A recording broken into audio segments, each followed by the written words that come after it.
आज हम गुजरात के एक ऐसे इंसान की कहानी की बात करेंगे जो दौलत के मामले में अंबानी को भी टक्कर दे रहे हैं। हर दिन नया नए बेंचमार्क सेट कर रहा है और न सिर्फ भारत में बल्कि पूरी दुनिया में अपना दबदबा बना रहा है।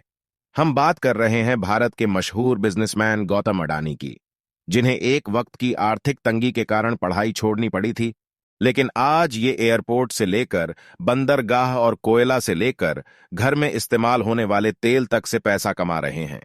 लेकिन बहुत ही कम लोग ऐसे हैं जिनके बारे में जानते हैं कि अगर आप गौतम अडानी का राज जानना चाहते हैं तो देखिए उनकी जिंदगी और व्यापार का सफरनामा।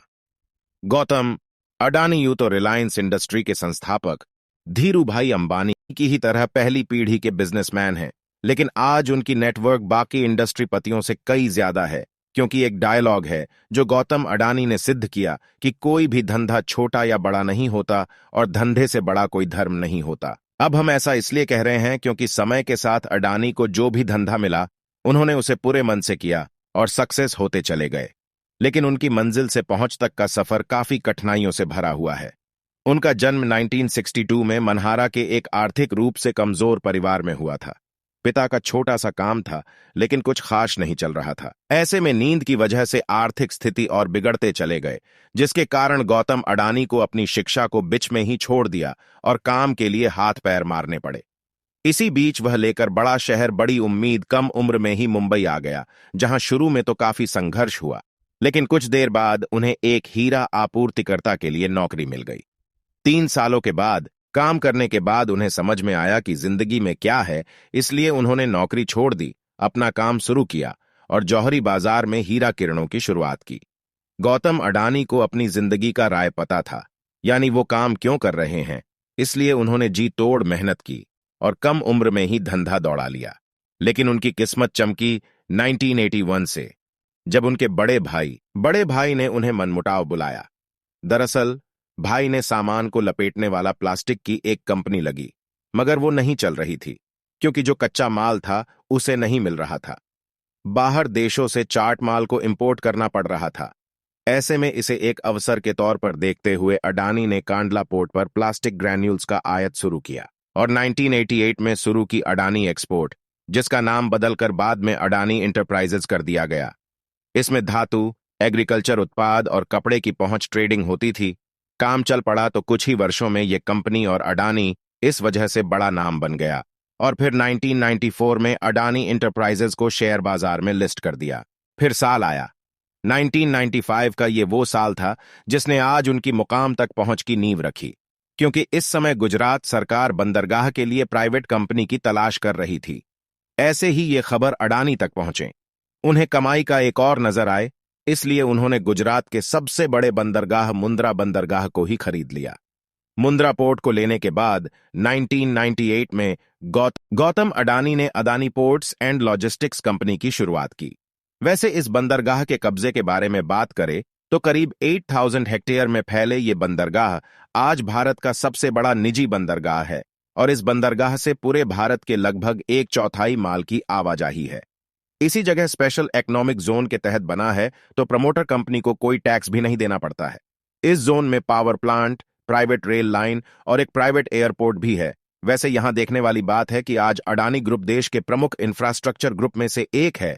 उनका अडानी पोर्ट कंट्री की सब लार्ज पोर्ट कंपनी है और गुजरात, महाराष्ट्र, गोवा, केरला, तमिलनाडु और ओडिशा जैसे 7 समुद्री राज्यों में 13 घरेलू बंदरगाह हैं।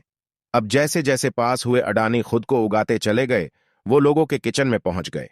फॉर्च्यून द्वारा वही फॉर्च्यून जिसका रिफाइन ऑयल आज हर घर में सुबह शाम दिन रात का उपयोग करता है। जनवरी 1999 में अडानी ग्रुप ने विलमार घटनाएं ग्रुप के साथ मिलकर खाने के तेल के मामलों में कदम रखा था। वैसे भी फॉर्च्यून तेल के अलावा अडानी ग्रुप आटा, चावल, दाल, चीनी जैसे अधिकृत हिस्सेदार हैं, जिसके रख रखाव के लिए 2005 में अडानी ग्रुप ने food corporation own of India के साथ मिलकर अलग अलग राज्यों में बड़े बड़े साइलोस बनाए। साइलोस वो चीज होती है जिसमें कई बड़े अनाजों को रखा जाता है। साइलोस के दावों के लिए अडानी समूह ने नीचे रेल लाइन भी बनाई है, ताकि अनाज आ जाए और आसानी से निकल जाए। अब गौतम अडानी को काले आवास में भी पैसे से पता चलता है कि उन्होंने डोमेस्टिक इलेक्ट्रिसिटी का उत्पादन बड़े बड़े राज्यों को बिजली आपूर्ति करने के लिए किया। लेकिन इतने बड़े बिजली संयंत्र को चलाने के लिए सड़कों से ज्यादा काम करना पड़ा, इसलिए ब्रेन रन और ऑस्ट्रेलिया के एक कोल खान को खरीद लिया। फॉर्च्यून इंडिया मैगजीन के मुताबिक 2010 में अडानी ने लिंक एनर्जी से 12147 करोड़ में कोयला खदान खरीदी थी। इस खदान में 7.8 बिलियन टन के खनिज भंडार है, जो हर साल 60 मिलियन टन हर साल कोयला पैदा कर सकती है। इसी तरह इंफ्रास्ट्रक्चर की कमी से इंडोनेशिया में मौजूद तेल, गैस और कोयला के लिए अडानी ग्रुप ने साउथ सुमात्रा से कोयला ढुलाई के लिए $1.5 अरब निवेश करने की घोषणा की। उस समय इंडोनेशिया इन्वेस्टमेंट अथॉरिटी ने बताया था कि अडानी ग्रुप 5 करोड़ टन की क्षमता वाले एक कोल हैंडलिंग पोर्ट का निर्माण करेगा और साउथ सुमित्रा आइलैंड की खदानों से कोयला निकालने के लिए 250 km रेल लाइन बिछाएगा। इसी तरह अडानी अपना कारोबार फैलाते गए और पैसा अकाउंट में आता चला गया। जिस अडानी साम्राज्य का कारोबार 2002 में $76.5 करोड़ था, वो 2014 तक आते आते $10 अरब हो गया। साथ ही वक्त की जरूरत को देखते हुए अडानी ग्रुप ने नेचुरल गैस के क्षेत्र में भी बिजनेस को बढ़ाया और 2017 में सोलर पीवी पैनल बनाना शुरू किए। उधर बंदरगाह और निजी रेल लाइन के बाद अडानी ने हवाई अड्डों की तरफ से उड़ान भरी और 2019 में मनपार, लखनऊ, मंगलौर, जयपुर, घोठी और त्रिवनंतपुरम जैसे 6 हवाई अड्डों का आधुनिकीकरण और ऑपरेशन की जिम्मेदारी ली। अब अगले 50 साल तक अडानी ग्रुप इन सभी एयरपोर्ट का ऑपरेशन दिखावटी और आकर्षक हैंडल होगा। वही मुंबई इंटरनेशनल एयरपोर्ट लिमिटेड में भी अडानी ग्रुप के पास 74% के फॉर्म दिखाएं, और ये की ट्रेन नहीं है कि भारत में मुंबई एयरपोर्ट दिल्ली के बाद देश का सबसे बड़ा एयरपोर्ट है। वैसे जिस तरह के आकार लेने से पहले सोने को बहुत तपाया जाता है, ठीक उसी तरह गौतम अडानी को भी जीवन में कई तरह का टैप जीताना पड़ा। उनका सामना कई तरह के दावों से हुआ, लेकिन उन्होंने सबसे पार पाया और एक सबसे अलग मुकाम हासिल किया, जिसका नतीजा है आज गौतम अडानी का कारोबार पूरी दुनिया में फैल गया है। उम्मीद है कि गौतम अडानी की यह सक्सेस स्टोरी आपको जरूर पसंद आएगी।